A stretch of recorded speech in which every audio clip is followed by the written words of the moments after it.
Good morning. I'm Cheryl Casone. I'm in for Maria Bartiromo. It is Thursday. It is August 13th. It's 8 a.m. on the East Coast. Let's take a look at futures right now as we are seeing a little bit of a build up in Dow Jones futures. We're up 141, S&P up 12 3/4, NASDAQ is up 8 3/4. We are watching yields and watching the bond market right now. The 10-year is down 2.2 basis points, and oil right now. We are continuing to focus, on the issues of the Brent and the WTI contracts. And as you can see right now, Brent is down 1.7%. WTI is down about 2%. Meanwhile, there is this. Citigroup CEO Jane Fraser has a new op-ed out this morning making the case that global capital repeatedly chooses America, despite concerns about the financial system. Fraser just returned from India, China, and Europe, giving her a front-row view of how international investors and businesses think about American enterprise. Joining me now is Citigroup CEO Jane Fraser. Jane, thank you so much for being with us this morning. Oh, Cheryl, thank you very much for having me on a glorious sunny morning. Yeah, it is, certainly. And you've just gotten back from this global trip, and you and Citigroup have this purview of the world. What is most important about you, and what about your trip? And tell us more about what you learned overseas, and kind of what is the, I guess, view of American capitalism? Yeah, as you may not be able to tell from my accent, I am indeed a proud American of many decades. I came here from the UK, in part because of the strength of the capital markets and the opportunities that this country affords. And I have to tell you, as I travel abroad, while Americans, we're very hard on ourselves, and we may not be winning on all of the style points at the moment, we're winning. Our capital market is the envy of the world. Our financial system is just the breadth and depth, the ability to fund, the ability to invest behind the great American entrepreneur who you never want to bet against. These are opportunities that the rest of the world wants to be part of and needs to be part of. And I do think we're selling ourselves short. Our banks are also the envy of the world. They're a source of competitive strength, and I'm very proud to be leading one of them. And you talk about direct global investment in the U.S. Expand on that. Yeah, when I go all around the world, people look at America, the breadth and depth of different industries here who are leading on innovation. And I think it comes down to the simple fact that America builds what it needs, even if that means some disruption in the process, whereas other countries tend to protect what they have. And it's that building what we need that drives scale, that drives innovation, and drives so many of the different companies in America that are the envy of the world and of the leaders of the world. Other countries just don't have that source of opportunity for their middle class, for their savers, for their pension funds and insurers to participate in. We do, and that's why everyone wants to be here. Well, I want to get your take on several issues that are facing the U.S. economy right now. But first, I do want to ask you about the inflation story, because July CPI that came in at 3.4% year over year, core did cool to 2.5%. But what are you seeing from Citi's consumers and the businesses that you follow, that you track, that you serve? Because the bigger question here is what the Federal Reserve is going to do next month. And there is a take right now that some of Kevin Warsh's critics are being disproven because the inflation story has remained somewhat in control, and that backs his decision and the board's decision to leave interest rates alone. Yeah, look, the U.S. is navigating a pretty complex environment with tremendous resiliency, and I think that gives us all a lot of hope.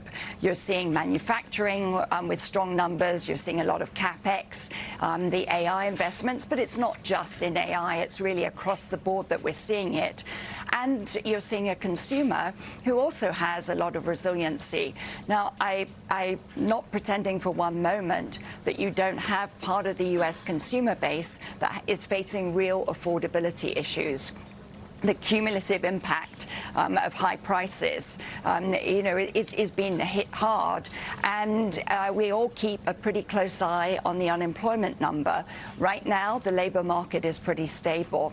So I think what the Fed is doing and what Chair Walsh is looking at very carefully, and we have a lot of confidence he will do, is he's going to look at the data. The big unknown is what happens in the Straits. Because if inflation and the oil price peak up again because of problems in the Straits, that will hit energy prices. It will hit supply chain elsewhere in the world. The U.S. is more independent of that. That will obviously have a detrimental effect. At the moment, we don't know quite what is going to happen there. So it's a big unknown. I wanted to ask you about supply chain inflation and that possibility, because to your point, that is something that we have not seen filter in to the U.S. economy. Yeah. But do you think that that is a threat moving forward if this conflict is not resolved? I think it's a threat if you're in Asia and if you're in Europe. It's less of a threat for the U.S. because we are much more self-sufficient and independent. But if you're over in parts of India or in Korea or in Japan, you've got energy dependency on the Straits, and you've also got a number of supply chain dependencies, fertilizer, chemicals, and the like, aluminum as well. So the buffers that we had in place at the beginning of the year around the world were strong, and that's afforded some protection in the first half of the year internationally.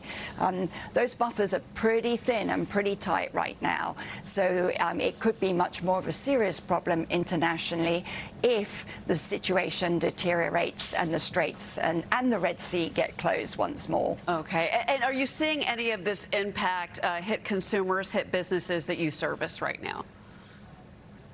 Look, in the U.S., not so much.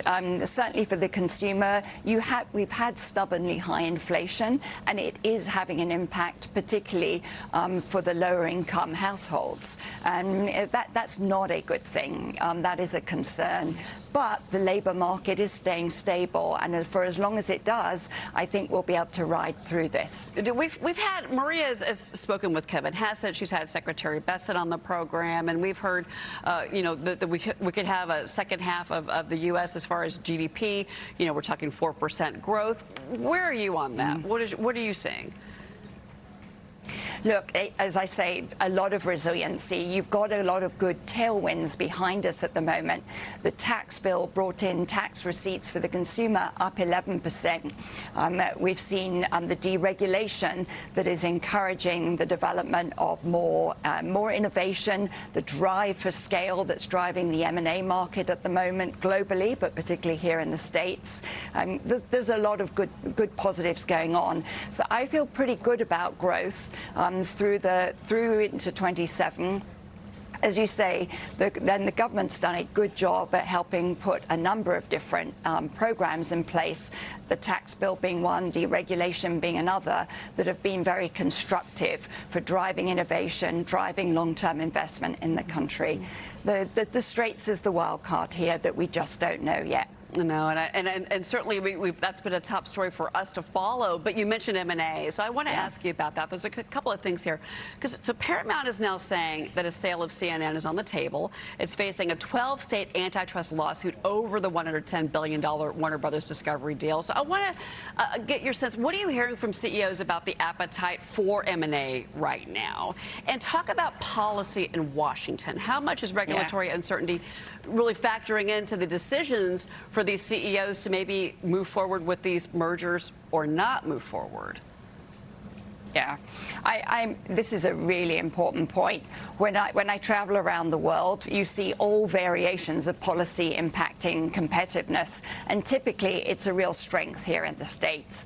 We have rule of law, we have clarity of the rules, and that is one of the major reasons that so much investment comes to America. Look at the Paramount deal. What I'm worried about there is that is a deal that had a very rigorous review at the federal level. And was approved. The same in the UK, Europe, a number of other countries, rigorous review and approved. And we now have a situation where a few state attorney generals want to upend this because they didn't like that answer. That, to my mind, is a very dangerous and a very slippery slope to go down. And it's not a hypothetical slippery slope. We see it in Europe. European companies cannot compete because they do not have the scale of the US to support R&D. They can't compete against China because they don't have the scale.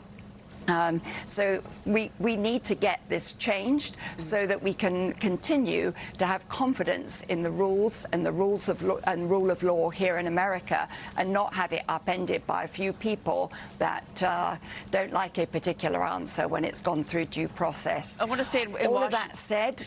Yeah. Oh, I'm so sorry. Go ahead. Go ahead. You mentioned something that I wanted to pick up on, and that was, we've been talking a lot about the Clarity Act. It has not gotten over the finish line. Yeah. And so we know there's a procedural vote coming up, but you've been closely tracking the progress of the Clarity Act, stablecoin legislation. But the banks, fair point. That the rewards have, of course, been the sticking point for the banks. What is your opinion right now of Clarity Act and what you've seen in the text? Yeah, look, as a bank, we're a leader in digital assets. Many of us are. It's got some fantastic technology, and we want to have good regulation that supports innovation and also encourages a safe adoption of the capabilities of digital assets. We're certainly not giving up on trying to get some more improvements to the Act, because let's look at the US financial system. Smaller banks play a very important role in the rural communities and throughout America. And if you are having a reward system on the deposits, it could have a detrimental impact on their deposits and therefore their ability to provide lending and access to credit in parts of the US that crypto won't reach, and frankly the large banks don't reach. So I'm worried about it from that perspective.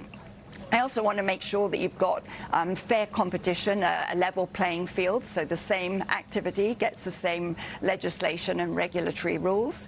And no one wants to see financial crimes being promoted. Fraud's already been a problem of late in the financial system, and this could promote it even further if you don't have good legislation. So we have not given up on pushing to get some improvements made to the bill, but we would like to see a good bill go through. I think it would be excellent for the system. Well, before you go, I do want to ask you about this. You've been very driven, bullish on AI and the memory cycle. Okay. And you've said that the recent pullback in stocks is a buying opportunity for investors. You did post strong second quarter results. We covered them here. Your revenue rose for the quarter. Jane, I do want to get your thoughts on the AI investment boom, and also what does that mean for global growth for the rest of this year?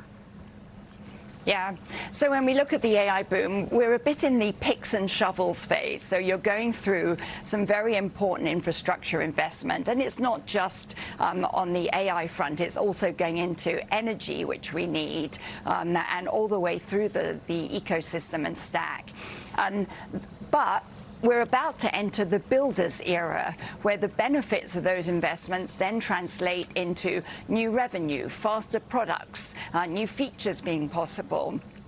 Benefits for the consumers, as well as productivity impact for companies. So that builders era is something I think is going to be pretty exciting in the States, and that's starting to get unlocked. When I look at the impact on global growth, go out to Japan and Korea. They were in the doldrums this time last year, and right now they're on fire. And they're on fire in the electronics sector because of American innovation.